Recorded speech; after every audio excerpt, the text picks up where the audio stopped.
pessoas que querem ouvir a tua palavra, e aqui tem uma multidão de gente que quer ouvir e que já está ouvindo, e me usa então para falar a tua palavra. Amém. Pode sentar e aplaudir ao Senhor Jesus com palmas. Glória a Deus.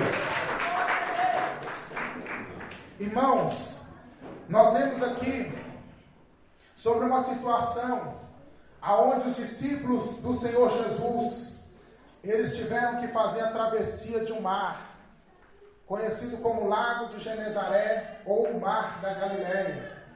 Os discípulos tinham que atravessar para o outro lado, e ali eles entraram no barco por ordem de Jesus, e foram indo na sua travessia, foram navegando. Só que aqui diz que de repente aconteceu lá no meio do mar, que o vento começa a bater forte nas ondas, e as ondas começam a bater forte no barco e começa a açoitar o barco. Ou seja, as ondas não estavam simplesmente batendo, elas estavam batendo com força, elas estavam jogando água para dentro do barco. E aqueles homens que estavam ali, os discípulos, eles entraram num estado de desespero, num estado de angústia. Por quê? Porque eles remavam e remavam, mas a travessia estava difícil, porque além do bater forte das ondas, o vento era contrário. Então eles tinham duas coisas puxando para trás, as ondas fortes e o vento contrário. E aqui diz que eles remaram até a quarta vigília da noite. Eu quero dizer com isso que foi começada a travessia mais ou menos ao cair da tarde, ao chegar da noite, né? Mais ou menos 6 horas da tarde. E eles remaram tanto, com tanta dificuldade, que no outro dia ainda, já quase amanhecendo, eles estavam no meio do mar, tentando se livrar daquela situação. Foi muito difícil. Aqueles homens pensaram que iam morrer. Aqueles homens pensaram que não iam chegar do outro lado. Aqueles homens pensaram que tudo estava acabado. Só que tem um detalhe, meus amados. Tem um detalhe que muda tudo na história desses discípulos e que muda tudo na minha história e na tua história. O detalhe é: Jesus apareceu no meio daquela dificuldade. Quando Jesus ele aparece, os discípulos já tinham perdido a esperança, eles já tinham perdido o ânimo, mas ali de repente, no meio daquela noite, atravessando no meio do vento forte, por cima das águas, na direção do barco açoitado pelas ondas, vem Jesus andando sobre as águas do mar. Vem Jesus caminhando com o seu poder e com a sua autoridade, passando sobre as águas, e de longe os discípulos avistam ao Senhor Jesus, e eles gritam de medo, porque eles acharam que era um fantasma. Eles nunca tinham visto um homem andar sobre águas. Alguém aqui já viu alguém andar sobre as águas? Eu nunca vi. Se eu estiver aí na beirada de um rio, na madrugada, com aquele sereno, com aquela cerração, e de repente eu vejo alguém no meio das águas vindo na minha direção, minha tendência é me assustar. Agora imagina aqueles homens molhados, cansados, com sono, difícil ali para passar, e de repente alguém vem andando numa direção, em um lugar onde eles sabiam que ninguém podia estar ali. Então eles gritaram de medo e pensaram: é um espírito, é um fantasma. Mas como não existe fantasma e não existe esse negócio de espírito de morto aparecer, era algo mais. Então o que apareceu ali, eles ouviram a voz do que estava aparecendo. Aquele que estava aparecendo chamou por eles e falou: ei, não temam, não fiquem com medo, sou eu, Jesus, que estou indo ao encontro de vocês. Diga aleluia. Se alguém aqui vir algum espírito, ou alguma sombra, ou alguma coisa que é um espírito de um morto, não, espírito de morto não volta, gente. Deixa eu pegar esse grampo aqui para poder falar isso para vocês. Espírito de morto não volta. Não existe fantasma. O que existe são demônios mentirosos que se transfiguram na imagem de algumas pessoas que já faleceram e começam a assustar alguém, mas está repreendido no nome de Jesus. Vamos voltar aqui para o texto.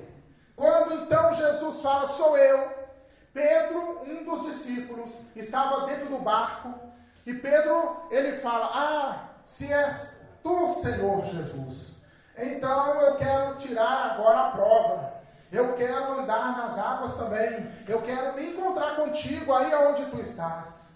E Jesus falou, Pedro, pode vir.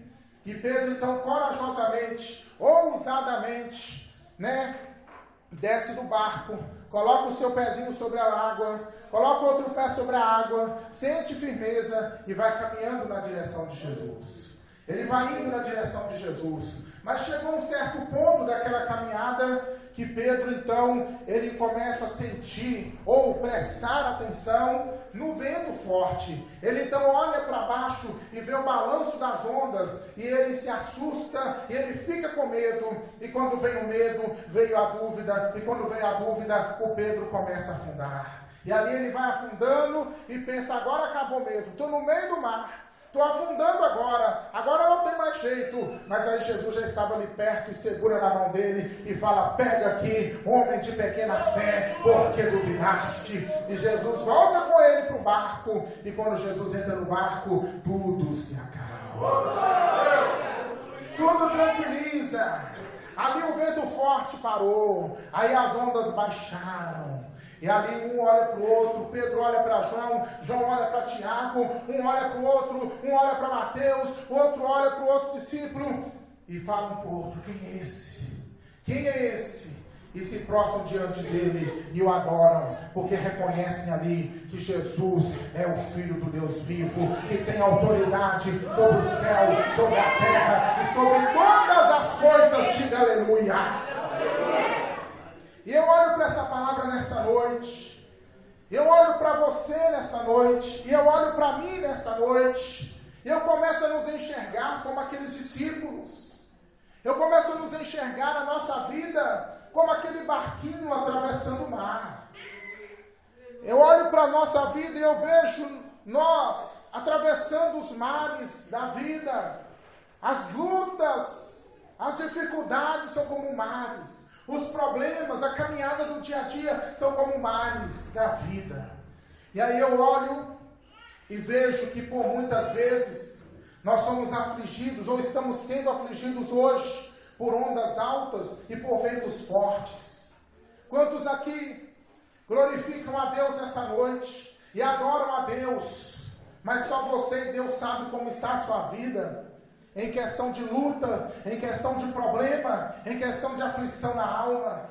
Há pessoas aqui com o coração angustiado, enfrentando uma onda grande chamada problema financeiro, enfrentando um vento forte chamado luta no casamento, enfrentando uma onda alta chamada enfermidade. Eu poderia citar muitos outros exemplos aqui. Mas eu quero te dizer uma coisa, que se você conhece Jesus e se você confia nele com toda certeza, ele não vai te deixar perecer no meio dessas ondas. Pastor, que ainda não sou crente, com toda certeza, Jesus te chamou aqui para te falar que Ele também não vai te deixar perecer no meio desses problemas, porque Ele tem um plano grande na tua vida e você não vai perecer, não vai afundar, porque Ele te chamou aqui hoje para te dizer que Ele também vai acalmar essa tempestade que está acontecendo na sua casa, na sua família, seja onde for. Levante a mão e dá glória a Deus.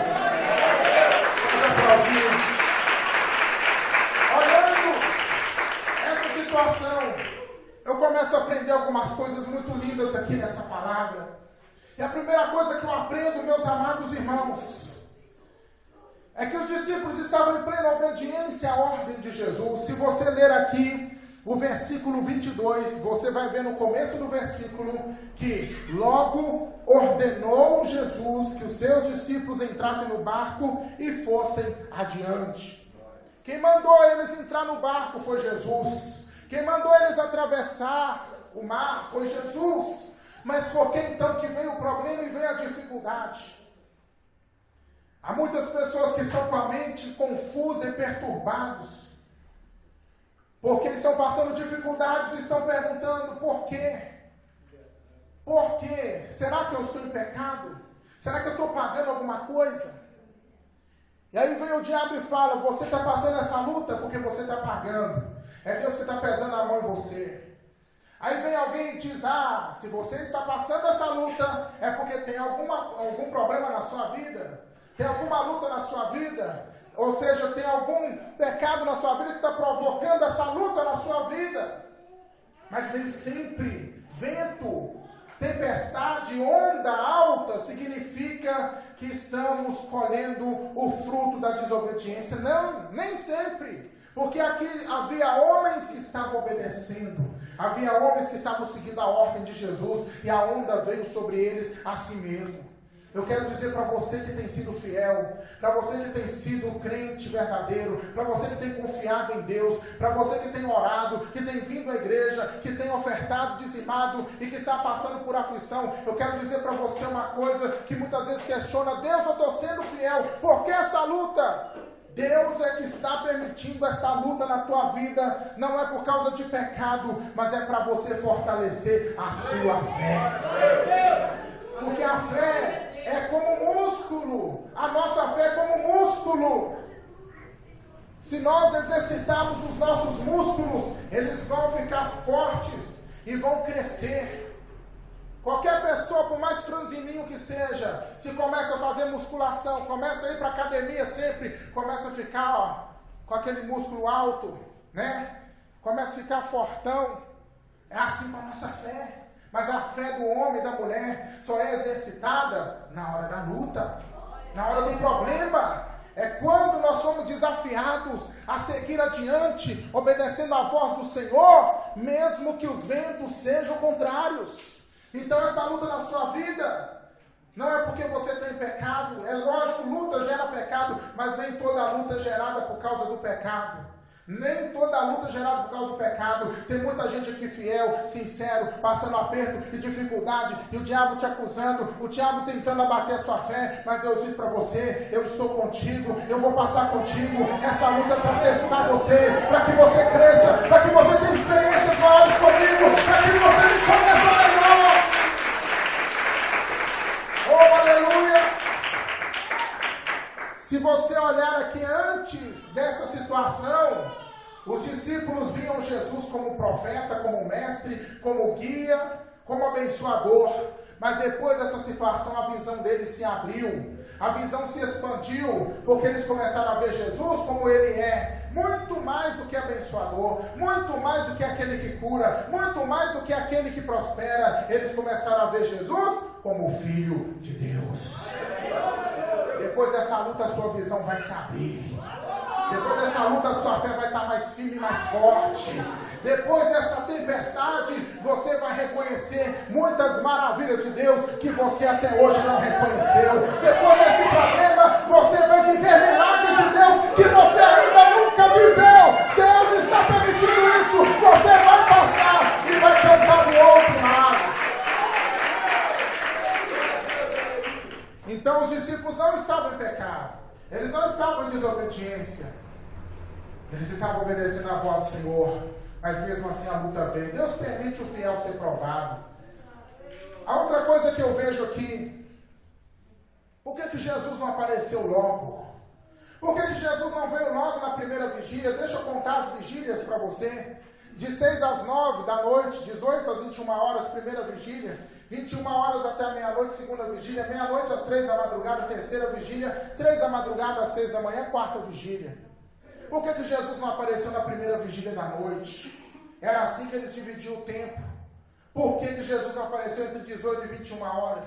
Porque não era o tempo de Deus. Por que então de 21 a 0 horas? Por que Jesus não apareceu? Os discípulos já estavam cansados? Porque também não era o tempo de Deus ainda. Jesus só apareceu no tempo certo. Guarda o que eu vou te falar. Tem um tempo determinado para todas as coisas. Eclesiastes capítulo 3, verso 1, há um tempo determinado para todas as coisas. Há tempo de nascer, há tempo de morrer, tempo de plantar, tempo de arrancar o que se plantou, tempo de saltar, tempo de chorar, tempo de abraçar, tempo de deixar de abraçar, tempo de lançar e tempo de ajuntar. Há tempo para todas as coisas. Há o tempo da luta na tua vida, meu irmão, minha irmã, mas também tem o tempo da vitória. Porque o choro pode durar uma noite, mas tão certo como toda noite é sucedida pelo amanhecer, depois da luta sempre vem a vitória daqueles que vencem. Saiba de uma coisa, o tempo da sua bênção está reservado no coração de Deus, e esse tempo vai chegar para você, como chegou para os discípulos, como chegou para tantas pessoas que já passaram lutas iguais à sua, ou maior do que a sua.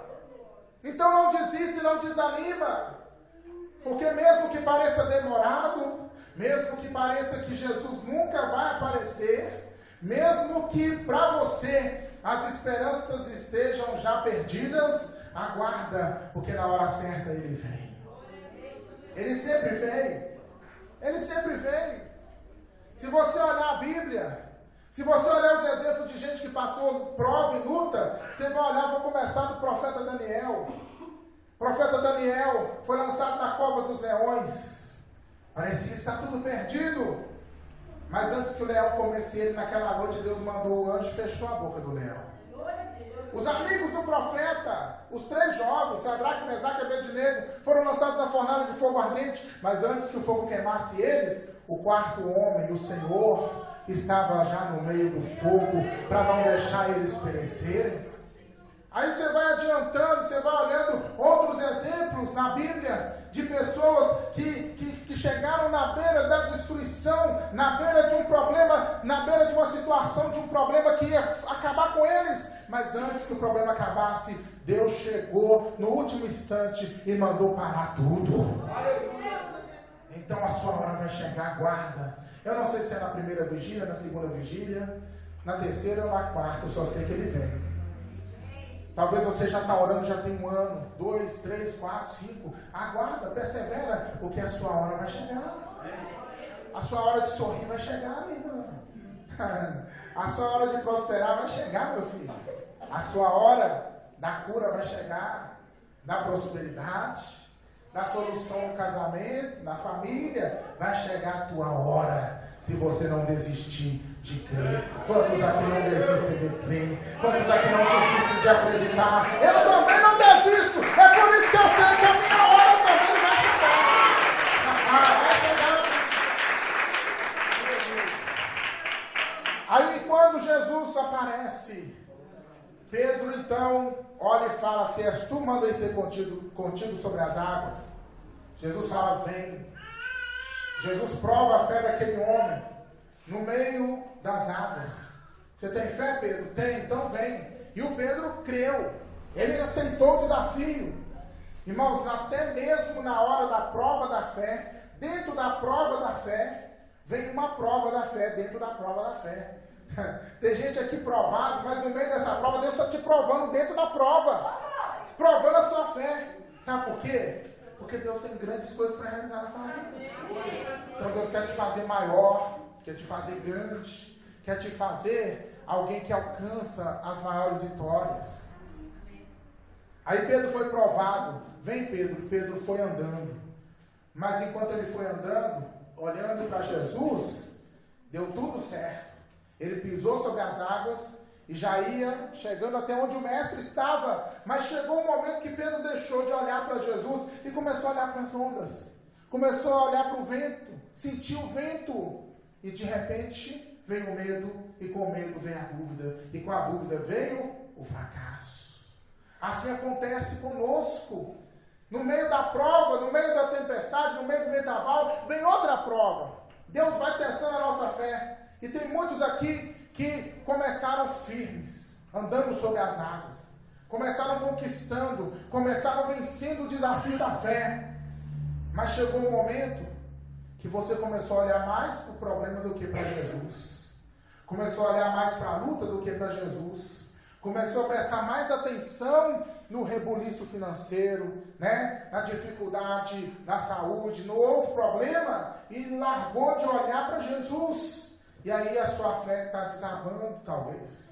A sua vida espiritual está minguando, talvez. As suas forças estão diminuindo e você pensa, eu vou me afogar. Já não bastava o vento forte, o barco cheio d'água. Agora eu me encontro no meio do mar e nem barco não tem mais. O que é que eu vou fazer agora? A minha fé está minguando. Eu achei que ia conseguir vencer essa, mas a minha fé não está sendo suficiente. Fica tranquilo, fica tranquilo, fica tranquilo, porque Deus não vai deixar você afundar, não. Jesus está ali logo segurando na tua mão, dizendo, meu filho e minha filha, eu vi a sua fé, mas conheço a sua dificuldade.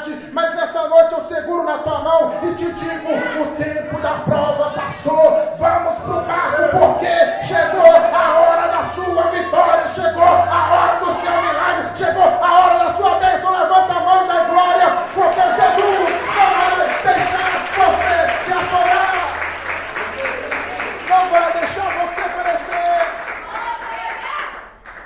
Aleluia! Jesus pegou na mão dele e voltou para o barco, e quando eles voltaram, tudo se acalma.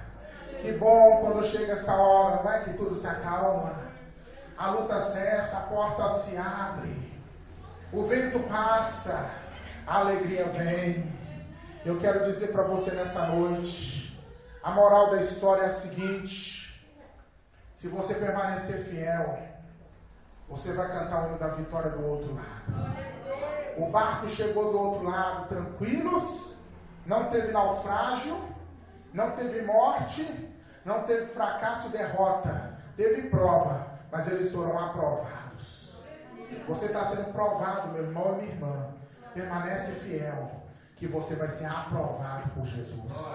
E depois que você for aprovado, você vai viver numa dimensão muito maior do que você está vivendo agora. Num nível muito maior de bênção, num nível muito maior de comunhão com Deus, num nível muito maior de espiritualidade. Guarda esta palavra, alegra o seu coração, examine a sua vida. Se você sabe que não está vivendo em transgressão, o vento que veio então é prova. E se é prova, Deus vai te ajudar e você vai passar pela prova e vai ser aprovado. Amém? Fica de pé todos em nome de Jesus. Bendito é o Cordeiro de Deus.